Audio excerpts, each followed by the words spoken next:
여호와를 경외하는 자들아, 너희는 여호와를 의지하여라. 그는 너희의 도움이시요 너희의 방패시로다. 여호와께서 우리를 생각하사 복을 주시되 이스라엘 집에도 복을 주시고 아론의 집에도 복을 주시며 높은 사람이나 낮은 사람을 막론하고 여호와를 경외하는 자들에게 복을 주시리로다.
거룩하신 하나님, 주님의 자녀들이 성전에 모여 찬미와 감사로 예배를 드리나이다.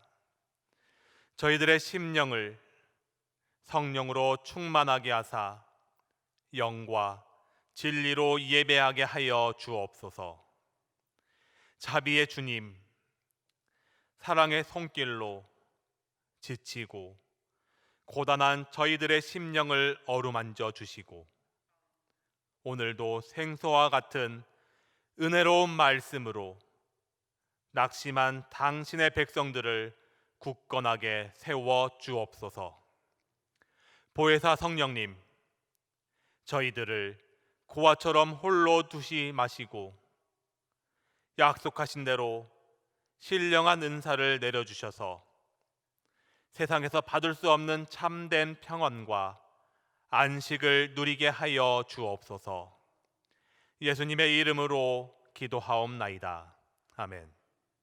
다 함께 사도신경으로 우리의 신앙을 고백하겠습니다. 나는 전능하신 아버지 하나님, 천지의 창조주를 믿습니다. 나는 그의 유일하신 아들 우리 주 예수 그리스도를 믿습니다.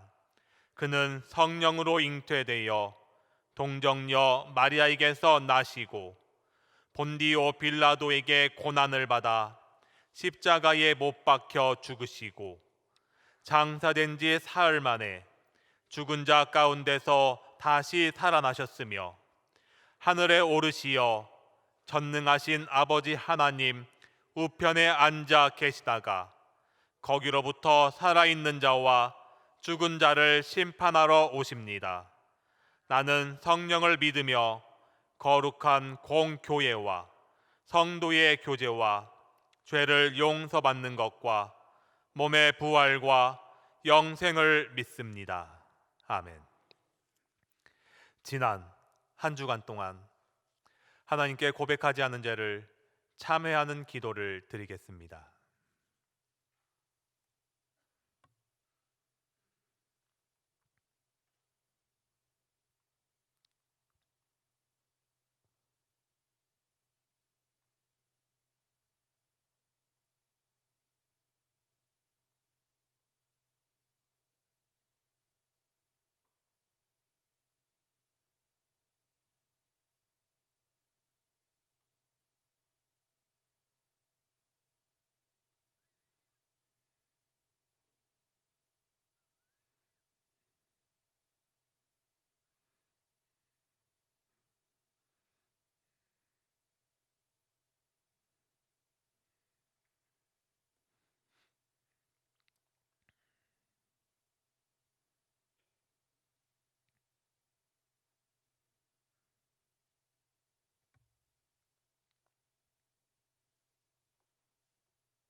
이 시간 하나님께서 시편 30편 5절과 11절의 말씀을 사죄하는 말씀으로 주십니다.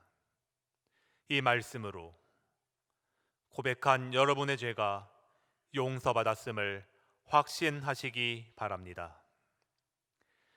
그의 노염은 잠깐이요 그의 은총은 평생이로다. 저녁에는 울음이 깃들일지라도 아침에는 기쁨이 오리로다.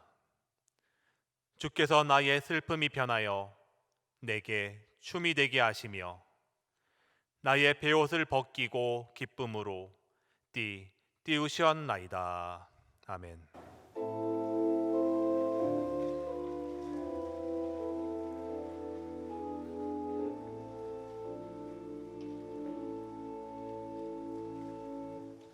성시교독 43번 시편 99편입니다.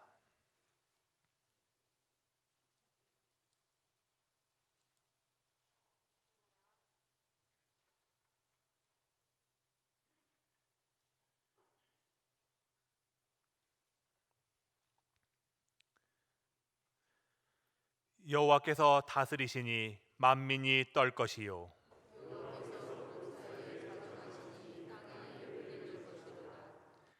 시온에 계시는 여호와는 위대하시고 모든 민족보다 높으시도다.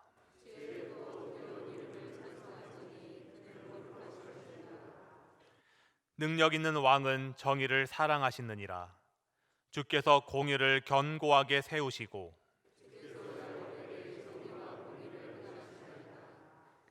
너희는 여호와 우리 하나님을 높여 그의 발등상 앞에서 경배할지어다.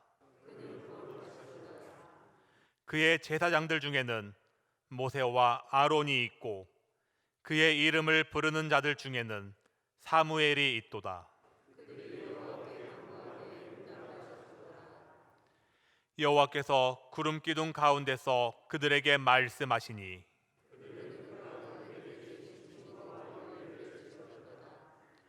여호와 우리 하나님이여 주께서는 그들에게 응답하셨고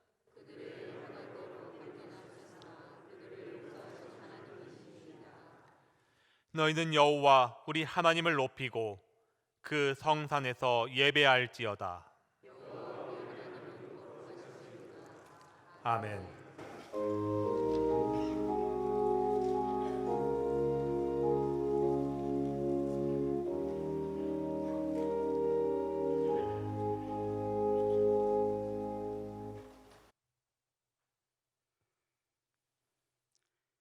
우주 만물을 창조하시고 우리의 삶을 주관하시며 우리와 함께 하시는 전능하신 아버지 하나님께 감사와 찬송과 영광을 올려드립니다.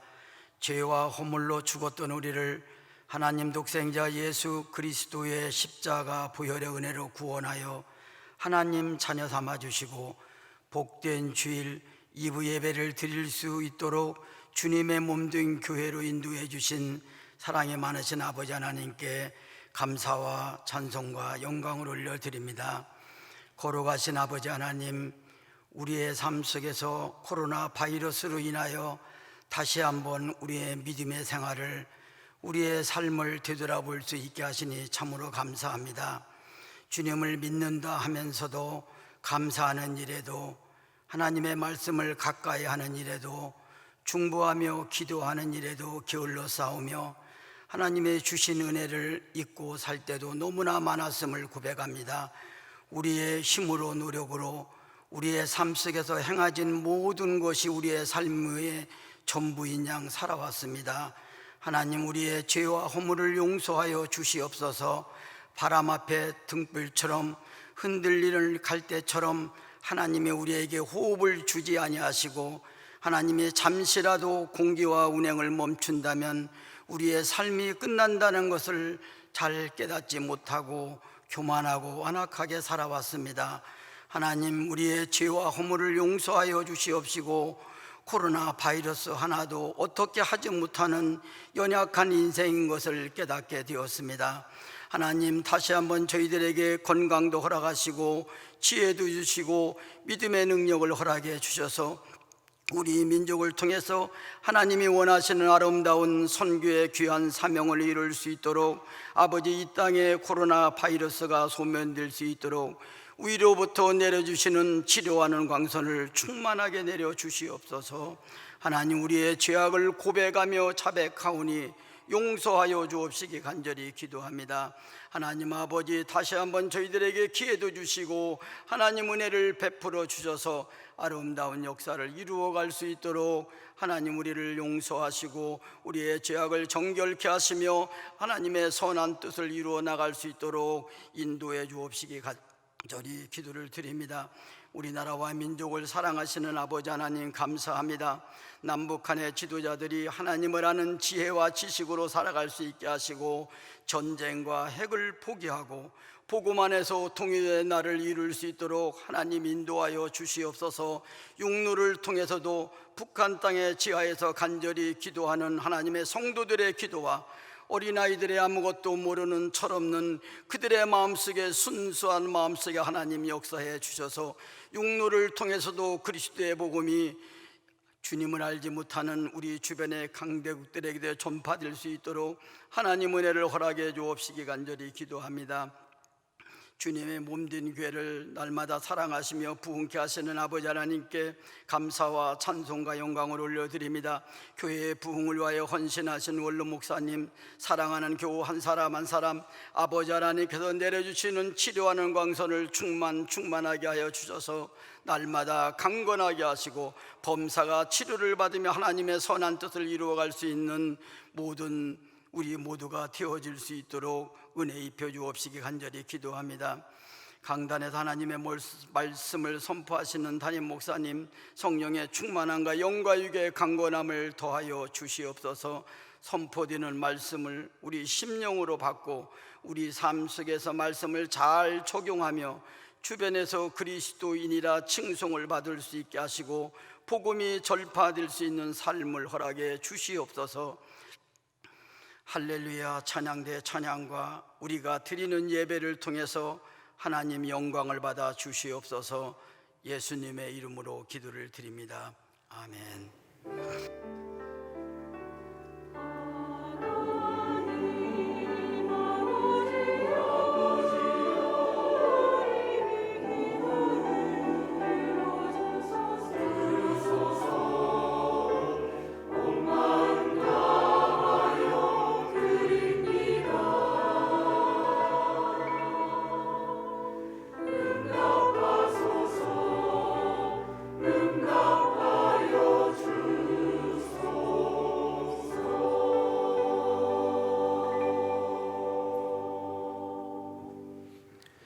이 시간 하나님께서 우리에게 주시는 말씀은 구약성경 시편 63편 1절에서 11절까지의 말씀입니다. 제가 보는 성경으로 구약 845쪽입니다.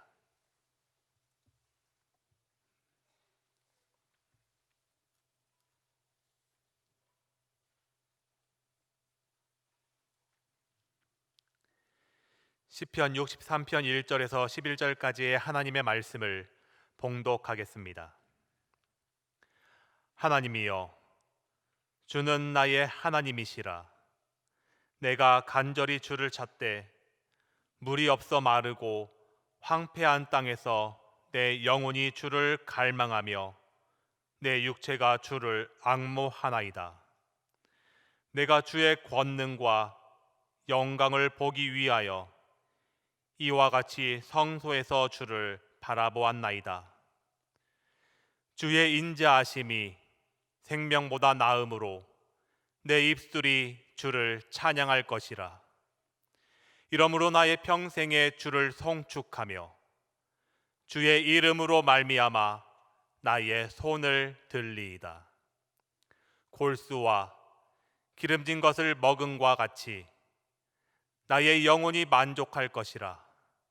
나의 입이 기쁜 입술로 주를 찬송하되 내가 나의 침상에서 주를 기억하며 새벽에 주의 말씀을 작은 소리로 읊조릴 때에 하오리니 주는 나의 도움이 되셨음이라. 내가 주의 날개 그늘에서 즐겁게 부르리이다. 나의 영혼이 주를 가까이 따르니 주의 오른손이 나를 붙드시거니와 나의 영혼을 찾아 멸하려 하는 그들은 땅 깊은 곳에 들어가며 칼의 세력에 넘겨져 승냥이의 먹이가 되리이다. 왕은 하나님을 즐거워하리니 주께 맹세한 자마다 자랑할 것이나 거짓말하는 자의 입은 막히리로다. 아멘.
미국 대통령 당선자 조 바이든은 그가 30살이던 1972년 델라웨어주에서 최연소 연방 상원 의원으로 당선되었습니다. 현역 공화당 거물 의원을 꺾은 이변이어서 단숨에 전국 스타가 되었습니다.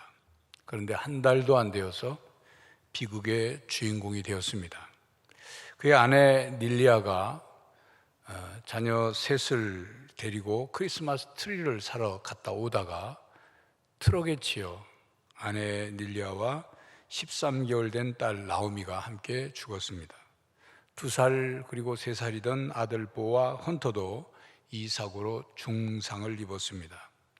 이때 충격을 받은 바이든은 가족을 잃고 자살하는 사람들이 이해가 됐다고 말할 정도로 그는 인생에서 광야를 만났고 그 광야를 지나야 했습니다.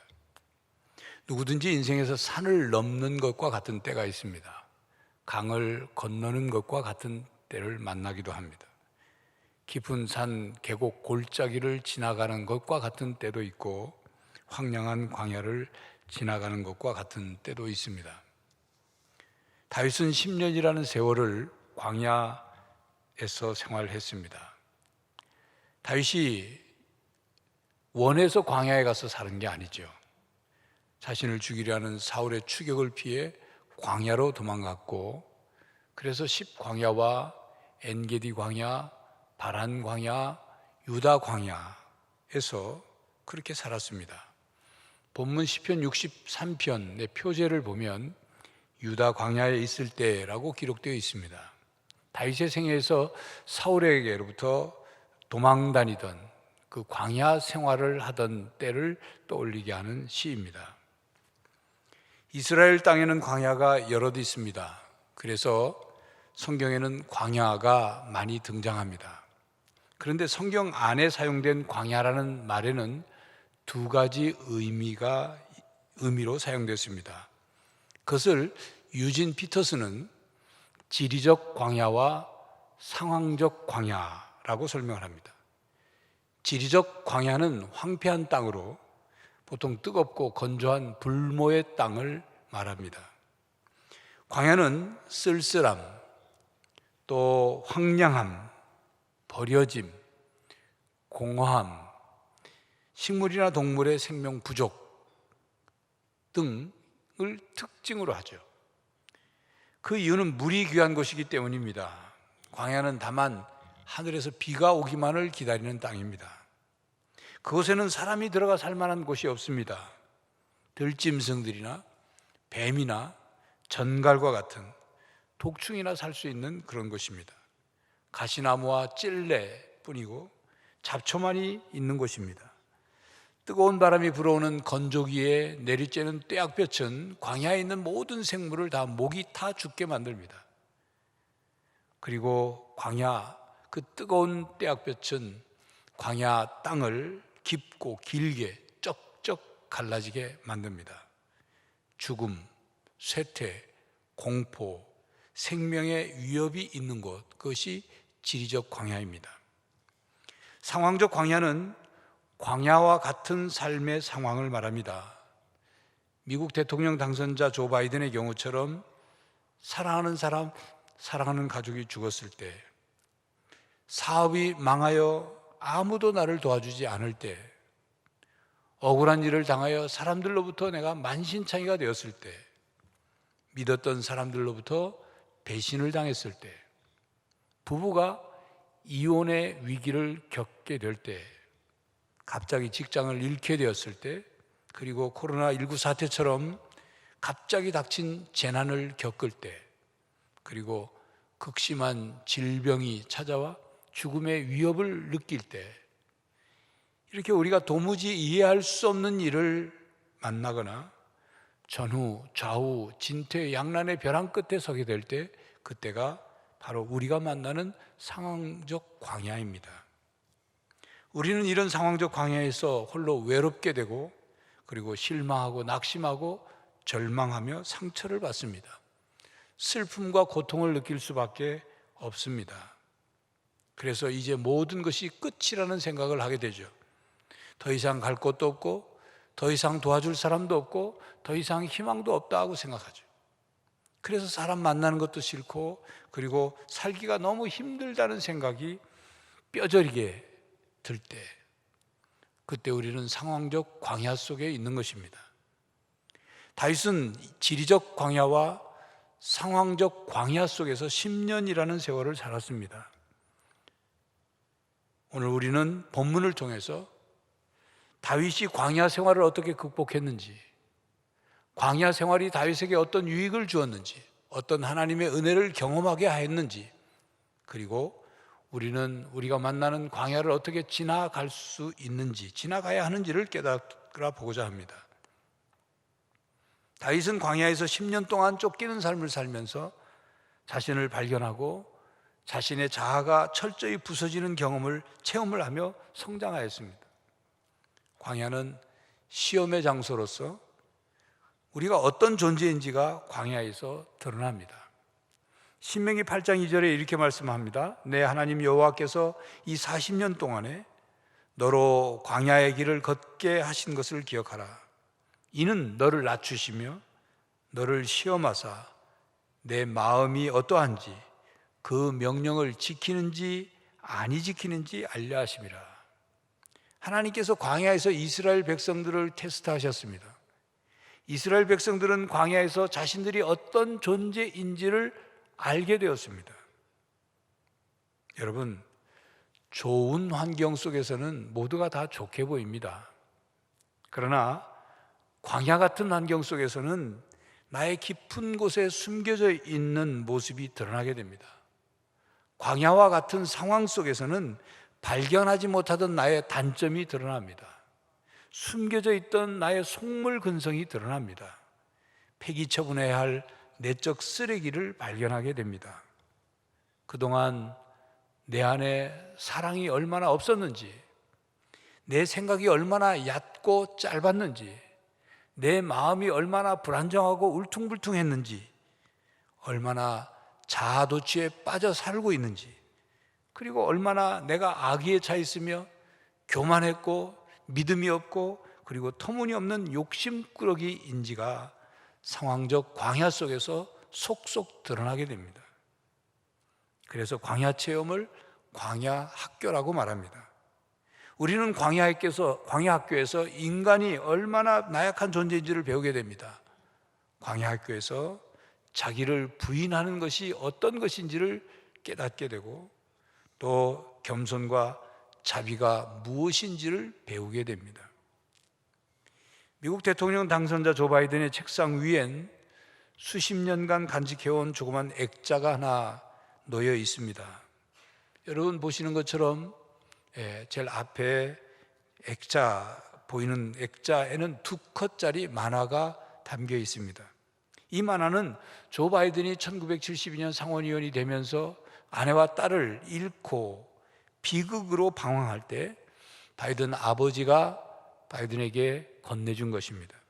이 만화는 미국 유명 작가 딕 브라운의 공포의 헤이가르라는 연재 만화인데 그 만화의 주인공인 헤이가르의 캐릭터는 거칠지만 가정적인 바이킹입니다. 배를 타고 다니는 거죠. 이 헤이가르는 만화 첫 것에서 자신이 탄 배가 폭풍우 속에서 벼락을 맞아 좌초되자 신을 원망하며 하늘을 향해 외칩니다. Why me? 왜 하필 나에게? 두 번째 컷에서는 하늘에서 음성이 그 헤이가르에게 들려오죠. Why not? 왜 너에게는 안 되는데? 이 말을 조금 살을 붙여서 설명하면 이렇습니다. 첫 번째 컷에서는 이런 내용입니다. 하나님, 하필 내 배가 벼락을 맞고 좌초돼야 하는 이유가 뭡니까? 왜 나에게 이렇게 하십니까? 라는 거죠. 하나님이 그에게 말씀하시는 겁니다. 왜 네가 탄 배가 벼락을 맞고 좌초되면 안 되는 건데? 라고 물으시는 거죠. 바이든은 부인과 딸을 잃고 그리고 아들들까지 중상을 입게 되자 하나님을 원망하며 왜 하필 나에게 이런 불행을 주시느냐고 그 이유를 물으며 절망했습니다. 그런 그는 이 만화를 통해 불행은 누구에게나 닥칠 수 있다는 것을 깨달았다고 합니다. 그리고 그 후 이 만화를 책상 위에 놓고 간직하여 오면서 이 만화가 필요할 때마다 나를 겸손하게 만들었다. 그렇게 사람들에게 말했다는 것입니다. 그는 인생의 광야를 지나면서 겸손을 배웠습니다. 성도 여러분, 광야를 지나며 겸손을 배우고 하나님과의 관계를 회복하시기 바랍니다. 유진 피터스는 자신의 저서에서 성경에 나오는 세 가지 위대한 광야 이야기를 말했습니다. 하나는 모세가 이스라엘 백성을 40년 동안 신의 광야를 이 백성들을 이끌고 지난 이야기고, 또 하나는 예수님께서 유대 광야에서 40일간 금식한 이야기고, 또 하나는 다윗이 광야에서 겪은 이야기입니다. 이 세 가지 위대한 광야 이야기의 공통점은 유혹과 시험 이야기라는 것입니다. 광야는 시험의 장소이며 유혹의 장소라고 말을 합니다. 광야는 야생의 땅이고 길들여지거나 경작된 것은 전혀 없고 문명을 지탱해주는 일상적인 것들이 존재하지 않는다고 설명을 합니다. 그러면서 모세의 광야 이야기를 통해서 이스라엘 백성들이 우상과 살아계신 하나님을 분간하는 법을 훈련받았고 하나님을 경배하는 법을 배웠다, 그렇게 설명합니다. 예수님의 광야 이야기에서는 종교와 영성 사이를 어떻게 구별하는지를 보여주는 것이고, 그것은 하나님을 이용하는 것과 하나님이 하시는 일 속으로 들어가는 것을 분간하는 것을 배우는 그런 광야 이야기라고 했습니다. 그리고 다윗의 광야 이야기는 미움받고 인간 대접 못 받고 한 마리 사냥감 신세로 전락한 젊은이 다윗이 신성 모독의 삶과 기도의 삶 중 하나를 선택하는 법을 배웠고 거룩을 연습하는 삶을 시작하였다, 그렇게 유진 피터스는 새 이야기를 정리해 주었습니다. 하나님께서 바로 이런 삶을 훈련하시기 위해 다윗을 광야로 내몰고 훈련시키셨습니다. 광야로 내몰린 다윗은 오늘 본문 1절에 이렇게 하나님께 기도하고 있습니다. 하나님이여, 주는 나의 하나님이시라. 내가 간절히 주를 찾되 물이 없어 마르고 황폐한 땅에서 내 영혼이 주를 갈망하며 내 육체가 주를 앙모하나이다. 다윗은 마르고 황폐한 땅, 즉 광야에서 하나님을 찾고 있습니다. 다윗은 광야에서 하나님 앞에 솔직하게 적나라하게 자신을 드러내며 하나님을 찾고 갈망하고 있습니다. 광야에서 경험하는 철저한 고독과 그리고 위험을 맞닥뜨리면서 피난처이신 하나님을 발견했습니다.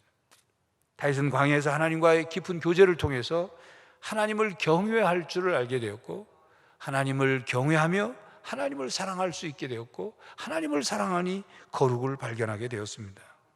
성도 여러분, 상황적 광야 속에 여러분이 있습니까? 코로나의 상황도 어떤 분에게는 광야와 같은 상황일 수 있습니다. 다윗처럼 광야에서 하나님을 간절히 찾고 기도하며 만나실 수 있기를 바랍니다. 다윗에게 있어서 광야는 하나님의 성소였습니다.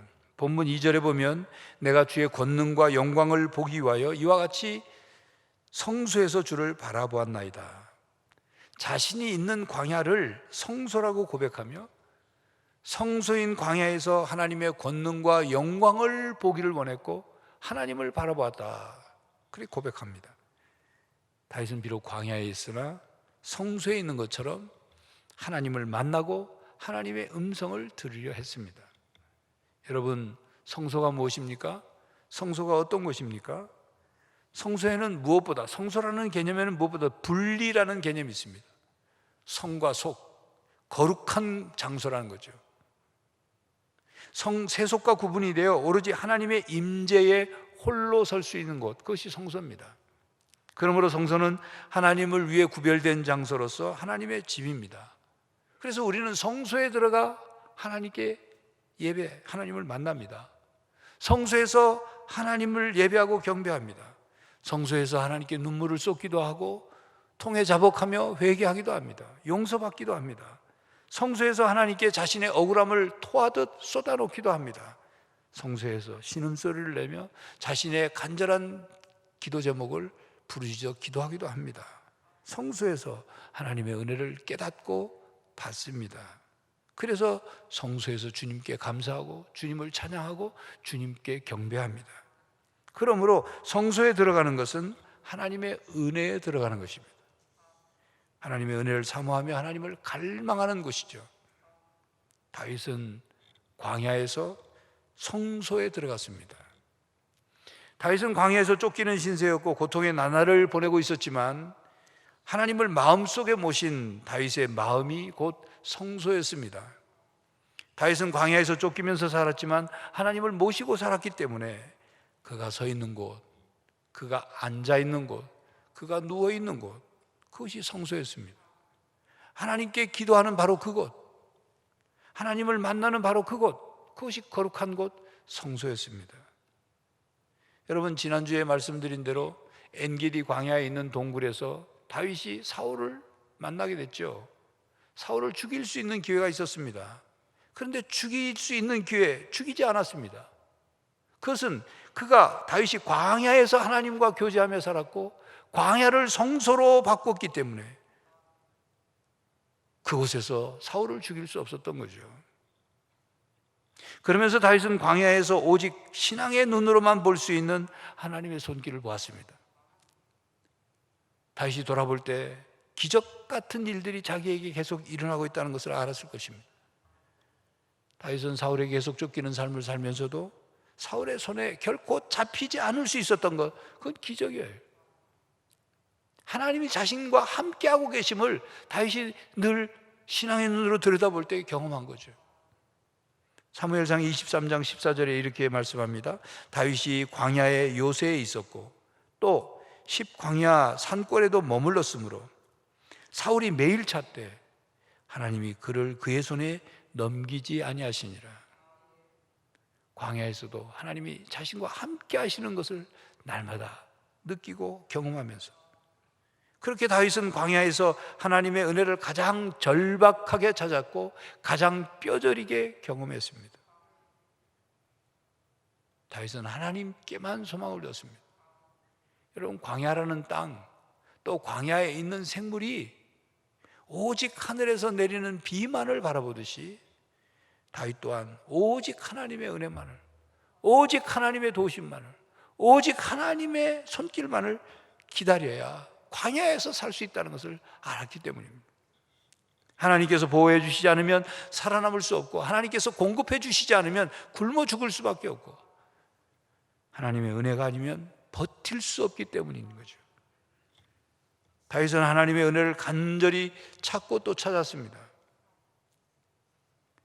그렇기 때문에 때로는 우리가 너무도 세상 일에 분주하고 세상 사람들을 믿느라 하나님을 잊어버리게 되면 하나님께서 우리들을 광야로 부르실 때가 있습니다.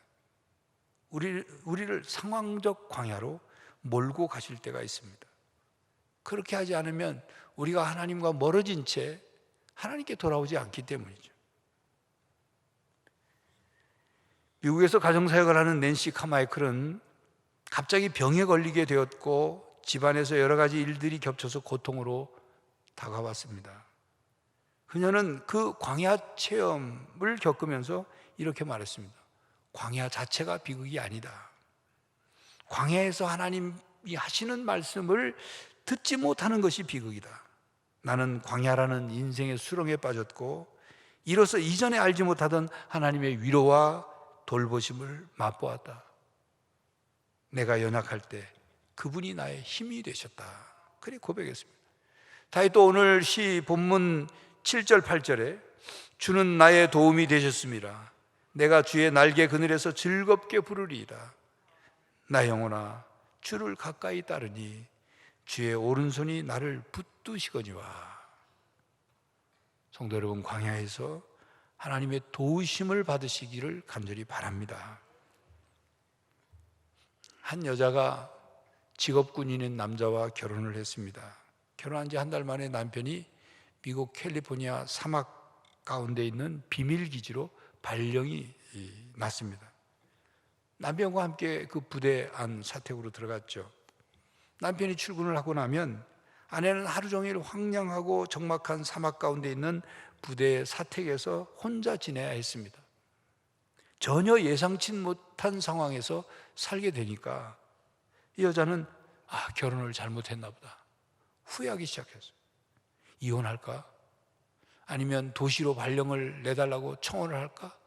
아니면 남편은 이곳에 있고 나는 도시에 나가 떨어져 살까? 별의별 생각을 다 했어요. 어느 날 너무나도 답답하고 지루해서 어머니에게 편지를 썼습니다. 엄마, 나는 더 이상 여기에 못 살겠어. 이 메마르고 덥고 황량한 사막이 너무 싫어. 이런 환경에서 사는 것이 너무 끔찍해. 난 다시 돌아가고 싶어. 어머니로부터 답장이 왔습니다. 얘야, 2차 세계대전 때 두 사람이 포로 수용소에 수감되었는데 한 사람은 철장 속에서 마당에 널려져 있는 쓰레기를 보았고 한 사람은 하늘에 반짝이는 별을 보았단다. 어머니의 이 편지를 받아 읽고 그 여자는 별을 찾아보기로 했습니다. 그는 노트를 들고 나가 사막을 관찰하기 시작했습니다. 사막의 생물들을 보기 시작했고 선인장을 들여다보았습니다. 시간이 지나면서 사막 지역에 사는 인디언의 그 풍습과 전통과 언어를 배우기 시작했습니다. 더 이상 그 사막은 메마르고 끔찍한 곳이 아니었습니다. 남편이 다시 도시 지역으로 발령이 나서 사막을 떠나게 될 때 그는 사막에 대한 논문을 써서 박사학위를 받았고 누구보다도 뛰어난 사막 전문가가 되어 있었습니다. 그가 사막에 처음으로 발령받았을 때, 왔을 때, 그리고 사막에서 떠나게 되었을 때 사막은 전혀 변한 것 없죠. 똑같은 사막이에요. 그 여자가 변한 거죠. 그 여자가 계속 불평만 하고 살았다면 어떻게 됐을까요? 광야는 우리에게 두 가지를 보여줍니다.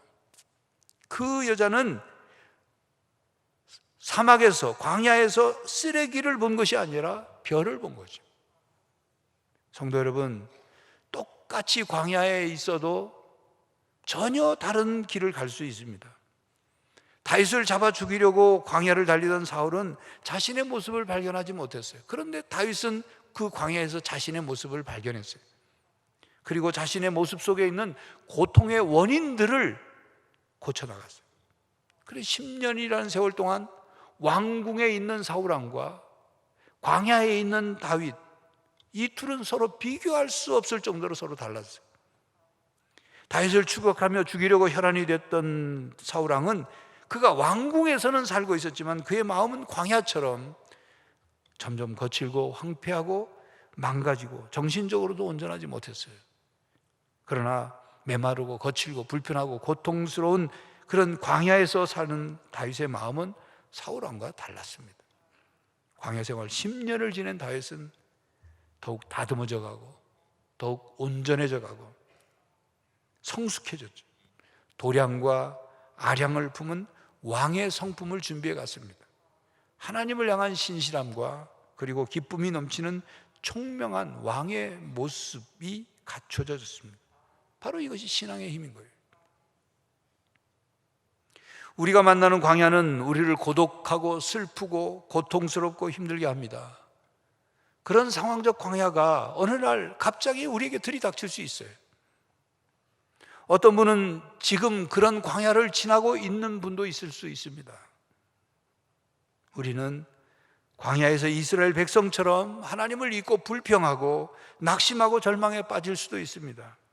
하나님께 왜 하필 나에게 이런 광야를 만나게 하시느냐고 하나님께 불평하고 원망할 수 있습니다. 그리고 하나님께 반역할 수 있습니다. 그러나 반대로 다윗처럼 광야에서 하나님을 만나고 기도하며 광야를 성소로 바꿀 수도 있습니다. 하나님을 만나는 법을 배우고 가슴속에 응어리를 토해내고 치유하는 은혜를 경험할 수 있습니다. 세상을 향해 바쁘기만 했고 그래서 세상을 더 의지했던 우리가 하나님을 바라보게 되는 곳 광야입니다. 이제 여러분 광야를 지나며라는 찬양을 들으면서 가사와 그 오늘 설교의 내용을 묵상하며 찬양을 함께 들으시기 바랍니다. 왜 나를 깊은 어둠 속에 홀로 두시는지 어두운 밤은 왜 그리 길었는지 나를 고독하게 나를 낮아지게 세상 어디도 기댈 곳이 없게 하셨네.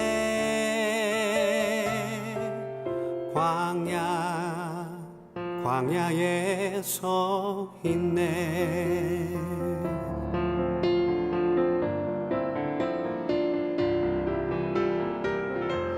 주님만 내 도움이 되시고 주님만 내 빛이 되시는 주님만 내 친구 되시는 광야. 주님 손 놓고는 단 하루도 살 수 없는 곳 광야.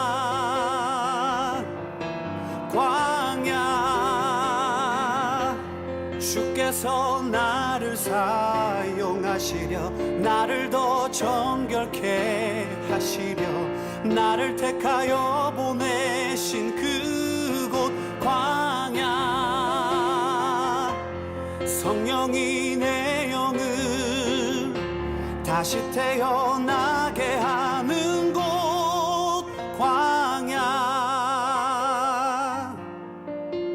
광야에 서 있네.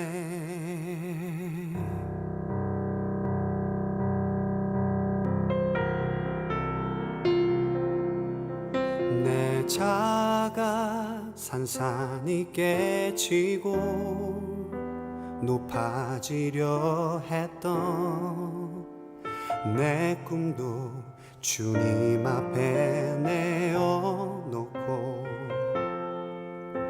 오직 주님 뜻만 이루어지기를 나를 통해 주님만 드러나시기를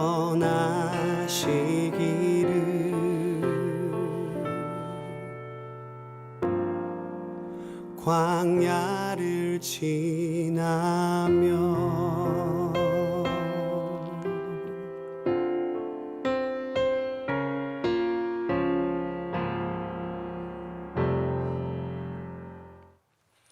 성도 여러분, 하나님께서 우리를 광야를 지나게 하시는 것은 특별한 뜻이 계시기 때문입니다.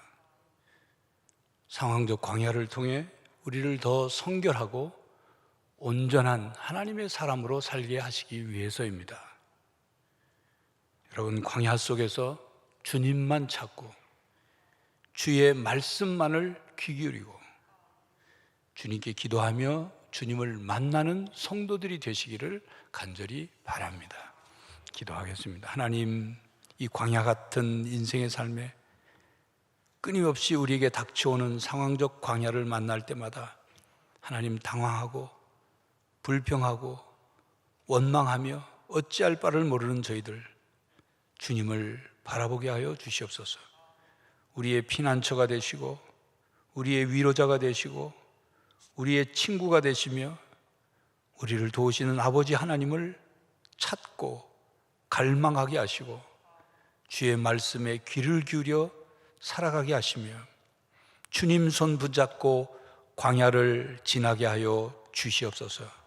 그리하여 더욱 정결해지고 더욱 온전해지고 더욱 성숙한 하나님의 자녀가 되게 하여 주시옵소서. 예수 그리스도의 이름으로 기도하옵나이다. 아멘.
하나님의 사랑과 구원의 은혜를 감사드립니다.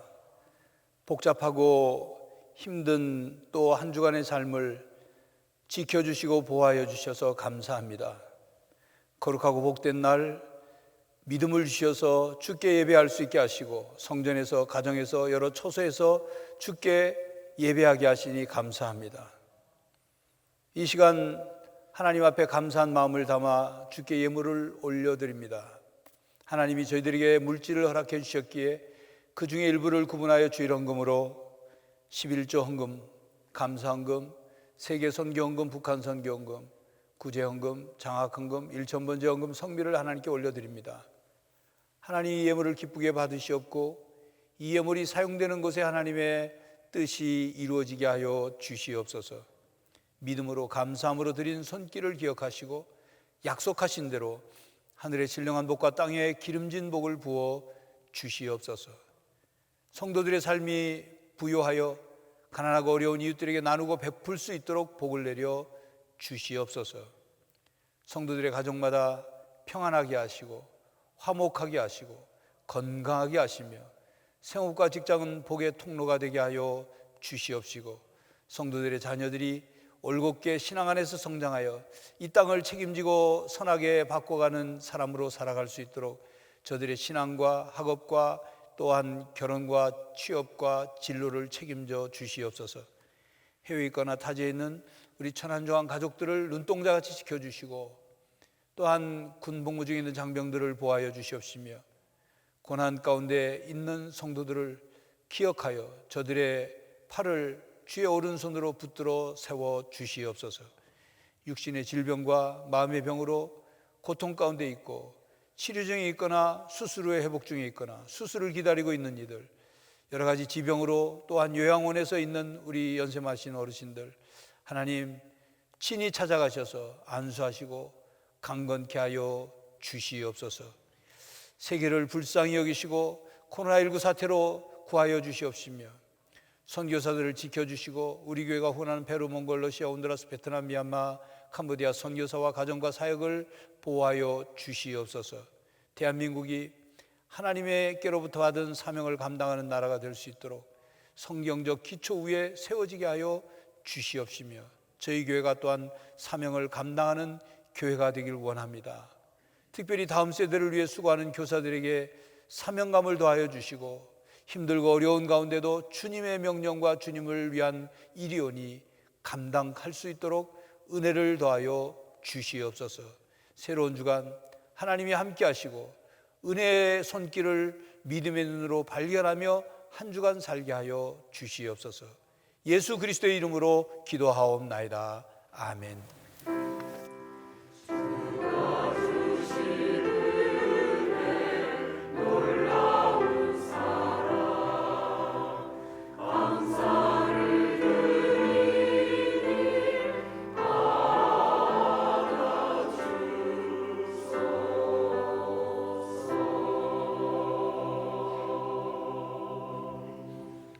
우리 서로 인사하겠습니다. 축복합니다. 축복합니다. 축복합니다. 교회 생활 전에 등록 신청하신 분이 계십니다. 제가 이름을 부르면 잠시 일어났다 앉아주시기 바랍니다. 오교구의 박준형 세가족님, 또 결혼 약혼자인 문세미 세가족님 어디 계십니까? 예. 중상증체. 예. 우리 환영하는 박수 하겠습니다. 예. 예배 마치고 새가족 환영실에서 저를 잠시 만나고 가시기 바랍니다. 교회 생활 말씀드립니다. 교회 학교 교사 교육이 온라인으로 계속 진행되고 있는데 오늘까지 이제 3주차 계획 온라인 영상 꼭 시청해 주시고 또 교사 아니더라도 시청하실 수 있고 또 여러 가지 교회 생활, 신앙 생활에 도움되는 내용이니까 많이 시청해 주시기 바랍니다. 이 시간 2021년도 교회학교 교사 모집을 위한 영상 광고 잠시 보시고 계속 말씀드리도록 하겠습니다.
2021년도에 반 맡아서 수고했을 교사, 회계 교사, 서기 교사 등 봉사해 주실 분들을 찾고 있습니다. 신청서 안내되어 있으니까 지원해 주시고, 특별히 여러분들께 기도 부탁을 드릴 것은 코로나 상황이 진행되면서 교회 학교가 예배를 못 드리고 또 분당 공부를 못 하니까 생각할 때 교사들이 뭐 주일날 할 일이 없겠다. 두 배로 더 늘었습니다. 매주 그 반 학생들 전화하고 확인하고 숙제했는지 중간에 교재 보내고 뭐 하는 일이 너무 과중하고, 또 한 가지 좀 안타깝고 또 서운한 것은 학부형들이 교사들이 전화하면 전화를 아예 안 받거나 마치 꼭 물건사라고 전화한 사람 취급을 한다는 거예요. 그렇게 좀 불쾌하게 받거나, 자기 자녀를 위해서 그렇게 그 반 아이들을 가슴에 품고 기도하고 사랑으로 가르치려고 하는데, 우리 부모님들이 조금 마음을 다시 좀 생각을 좀 바꿔주시고, 또 다음 세대를 바르게 세우지 않으면 이건 교회의 문제가 아니라 이 하나님의 일의 문제고, 여러분 가정의 신앙을 유산으로 남겨주는 일에 심각한 문제가 발생합니다. 특별히 우리 교사들이 다시 힘을 낼 수 있도록 기도해 주시고 또 위로와 격려해 주시면 감사하겠습니다. 세례 입교 새벽반 저녁반 준비 일정 주보에 나와 있습니다. 23일 월요일부터 시작하는 한 주간 교육하고, 토요일 문답, 그리고 29일 주일 세례 입교식 있습니다. 교회 김장은 오늘 오후부터 준비해서 이제 한꺼번에 많은 분이 밀집해서 모이면 좀 어려움이 생길 수 있으니까 시간과 장소와 인원을 다 할 일들을 다 분배해서 안전하게 진행을 하려고 일이 그렇게 진행이 됩니다. 해당되는 기관 또 협조를 부탁받은 분들은 그 시간에 나오셔서 교회 김장에 봉사해 주시기 바랍니다. 22일 다음 주일 저녁 찬양 예배는 없고 가정 예배 주일로 가정에서 가정 예배를 드리게 되는데, 금년에 벌써 4번째입니다. 여러분들 가정별로 예배 드릴 수 있도록 그렇게 관심 가져주시고, 자세한 방법 또 인증샷 이벤트 어떻게 진행되는지는 주보에 자세히 나와 있습니다. 참고해 주시기 바랍니다. 지난주 나눠드린 금주의 말씀 우리 함께 외워보도록 하겠습니다. 안식일을 기억하여 거룩하게 지키라. 출애굽기 20장 8절 말씀. 감사합니다.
성도 여러분, 여러분의 삶이 상황적 광야와 같습니까?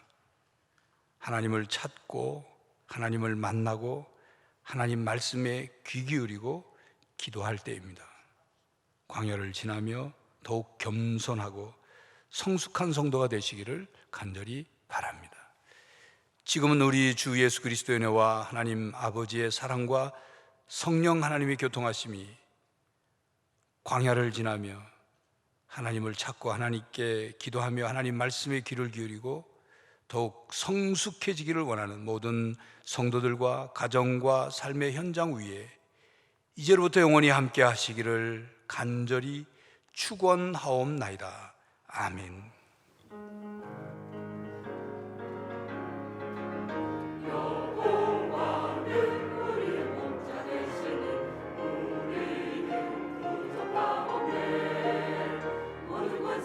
모든 영광 주님 홀로 받으소서.